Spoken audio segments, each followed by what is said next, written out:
Yes, it is recording already.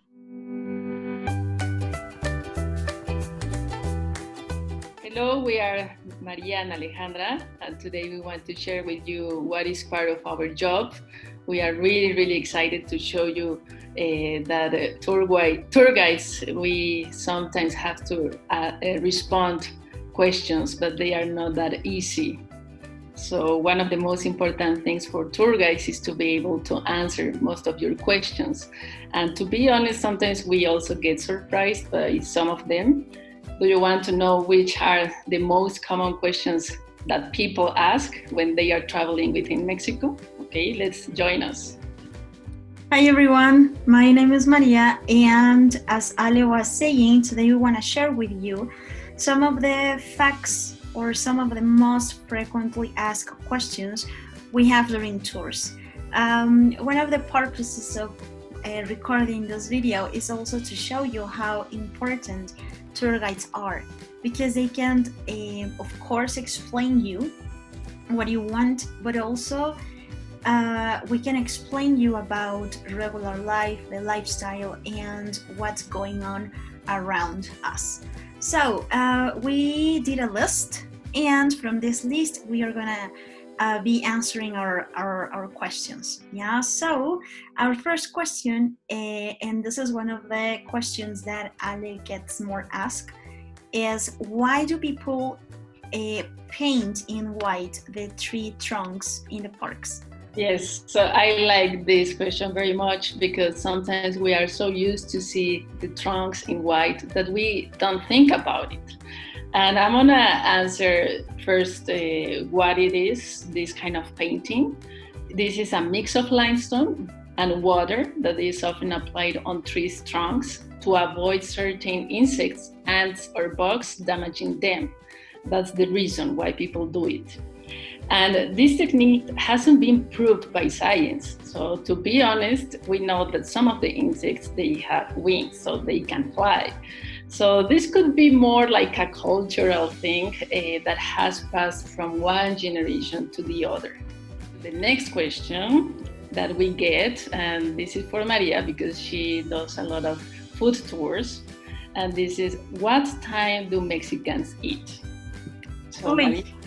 Yeah, this is one of the most asked questions during the food tours, and it has such a large answer because we don't have like an exact schedule to eat. Yeah, this is more part of our lifestyle, and it really depends on the time you have, the time you have to get to work, or the time of your activities.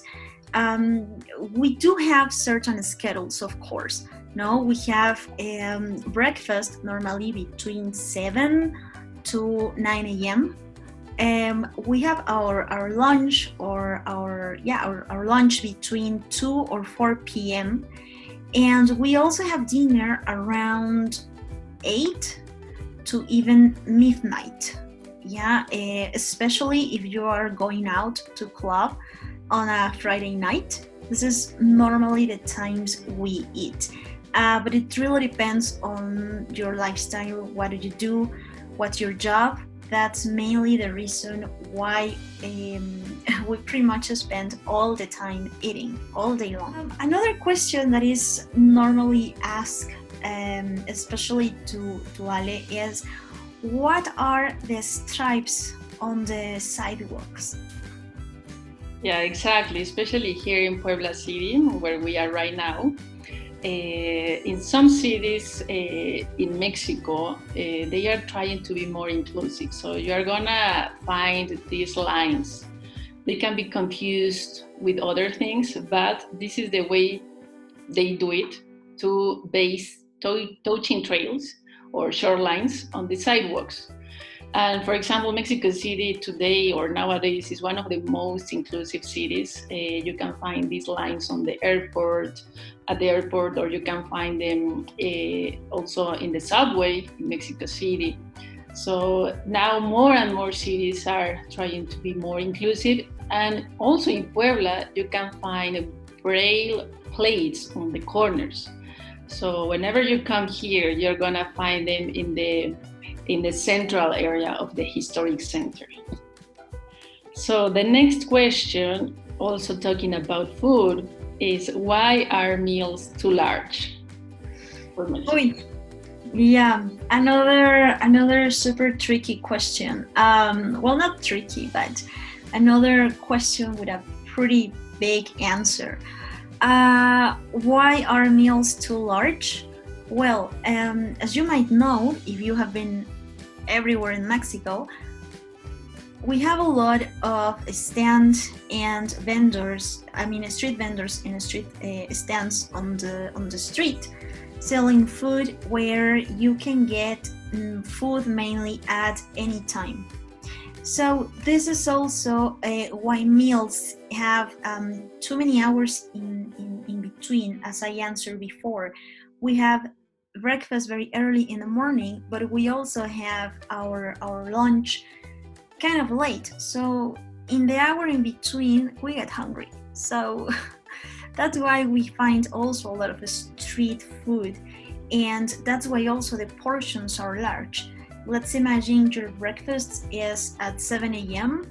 and you have the chance to have lunch until 4. So the meals have large portions, so you can't put up with the next meal until the time comes. Exactly.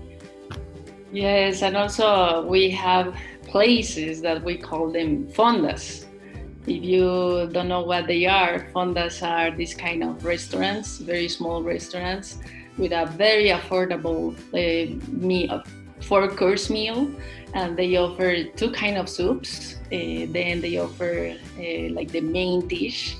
Plus, you get some tortillas, beans, water, fresh water, and sometimes also they can include some dessert. So when you don't have the time for cooking and you get very late back home, the next day you know that in this 1 hour or 2 hours you're gonna find a fonda next to your job, and that's gonna be easier for everybody, no? Yeah, I think it also has to do with the fact that these little restaurants, these fondas, they serve home cooking style meals. So even when you are out and you don't have the chance to come back home, you also have the chance to have something homemade with these like cozy tastings or cozy flavors, and that's why fondas also are super popular all over Mexico. Exactly. Yeah. So another interesting question is, what are the black tanks on the roofs? This is another cool question because the first time they asked me, I didn't know what was the black tank. So then they point while we were going on the road, and I was like, the tinacos, how we call them, tinacos. So let me explain you what is a tinaco. In many houses of Mexico, we obtain the water from the water system into a cistern. And from there, it is pumped into the black tank, or what we call tinaco. And using the gravity, the water will be supplied from the tinaco to the rest of the building or your house. So that is the black tank. In the next question we have in our list, Maria is gonna answer us, why is on the traffic light a little guy running when the light is about to change? This is very funny, and honestly, it's one of the things that you don't realize when you are a local. It is so normal for you that you never think about it, but this is one of the things why I think we love to be tour guides, because even when some things are very current for you, when visitors come, they find things out that are maybe, well, strange or weird for them. And this is one of the most funny questions I've got ever asked, because I've never thought about that before, honestly. And well, answering the question, the little guy running on the traffic light is basically another way to be inclusive. Yeah, before Ale was telling us about how the cities are being inclusive with the stripes on the sidewalks, and this is another way. This gadget, this little guy running, is destined to the deaf. No, it marks if you have to hurry up when the light is right about to change. That's pretty much why the little guy is running. And the same happens with the green light, right? That sometimes before it turns to yellow, it starts blinking. The green is blinking, then it's yellow, and then it's the red. And I have heard that in other countries, you don't have the blinking of the green. But also, I would say that is part of our culture. Sometimes we need that someone tell us, hurry up because you don't have enough time, and be careful with the cars, because sometimes you have to be careful. They don't always respect the pedestrians. That's right. That's true also. If you have been here in Mexico, you have realized how crazy we are when we cross the streets. We don't have a very strong pedestrian culture. So normally we cross the streets from wherever we want. We don't get till the corner, especially if the place we want to go is right in front of us. We don't have to walk until the corner, cross, and then go back. We just cross in front of the place we want to go. So this is why as well the lights are trying to be more inclusive in all aspects. Now you also might find some traffic signs that have noise, because they are also warning you when the light is gonna change.